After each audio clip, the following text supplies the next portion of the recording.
naklah kita buat kajian betul. Kalau kita tutup mulut ahli, sehingga dia tak boleh bercakap, tak boleh ada perjumpaan, dia halang sepanjang masa, ini bukan kehendak ahli sebenarnya, ini mungkin kehendak pihak yang lain. Dan apabila kerajaan sudah sampai kepada satu tahap menggunakan polis untuk menghalang orang tertentu daripada bercakap, ini bukanlah satu bukti yang pihak tertentu ini membuat sesuatu yang baik bagi parti UMNO. Kita dalam UMNO ini tak perlu menyalahgunakan kuasa. Ada orang yang tuduh saya pun menggunakan kuasa juga masa saya dulu. Lihat Datuk Seri Anwar apa jadi kepadanya. Saya tangkap, saya tahu masuk dalam tahanan. Semua orang nampak kan? Saya tangkap Datuk Seri Anwar.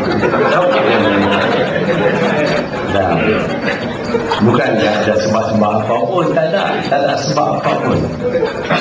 Bukan ada kesalahan apa pun yang dilakukan oleh Datuk Seri Anwar. Tak ada langsung. Sebab itu ini adalah satu kezaliman. Dan ada juga pihak-pihak yang nak buang saya pada masa itu, tapi masa itu susah sikit, ada kuasa ni susah nak buang. Lari dah tak ada kuasa, lari dah tak ada kuasa, boleh nak buang.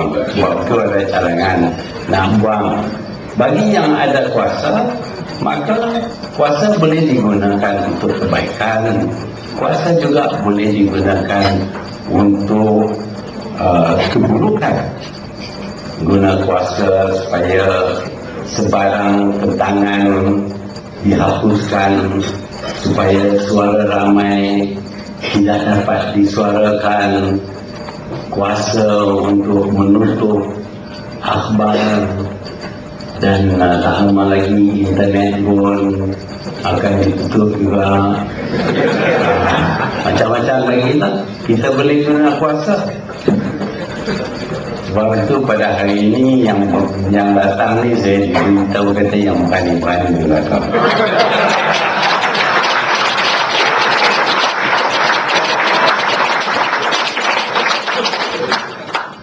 Tapi kalau kita jadi satu bangsa yang begitu takut, pengecut, menjadi pemimpin hanya kerana nak kekalkan kedudukan kita, orang ini bukan pemimpin sebenarnya.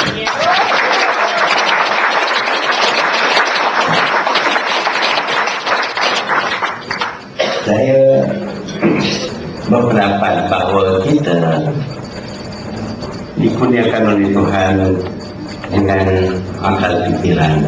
Kita kena guna akal fikiran kita untuk membuat penilaian terhadap sesuatu. Kita manusia, bukan haiwan. Haiwan bertindak mengikut nafsunya, tetapi manusia boleh bertindak setelah memikir akan sesuatu. Kalau nak buat sesuatu apapun, dia punya memikir dahulu. Itu adalah bukti kemanusiaan, iaitu dia memikir sebelum pun membuat apa-apa tindakan. Saya percaya bahawa bahagian ini memikir untuk menjemput saya. Kalau tak jaga-jaga, Tuhan sebut akan hilang mereka.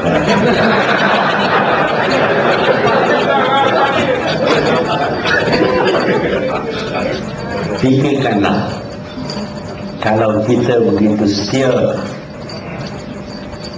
seperti zaman sudah dahulu, apabila raja-raja sudah menandatangani perjanjian McMichael dan kita semua terus setia kepada raja, apakah belayannya tidak akan terjadi? Sedangkan kita tahu melayani dunia itu akan membawa keburukan kepada kita. Ini jelas menunjuk bahawa kesetiaan kita ada masanya. Kesetiaan kita hendaklah berada kepada kita kalau dianya mendatangkan manfaat kepada kita. Kita juga harus bersatu padu kerana perpaduan memberi kekuatan kepada kita. Demikian perpaduan orang Melayu pada tahun 1946-47 memberi begitu banyak kekuatan sehingga dapat menewaskan satu kuasa besar dan menghapuskan Melayu. Tetapi perpaduan hanya baik kalau ianya untuk mengukuhkan, memperkuatkan kita dalam perjuangan untuk kebaikan bagi kita. Kalau kita bersatu padu untuk membuat sesuatu yang memburukkan nasib kita, maka kita akan terima kerugian daripadanya. Kita tahu bahawa sebagai orang Islam kita harus bermufakat, tetapi dalam Quran pun disebut kita berpakat untuk kebaikan. Jangan bermufakat untuk melakukan jenayah.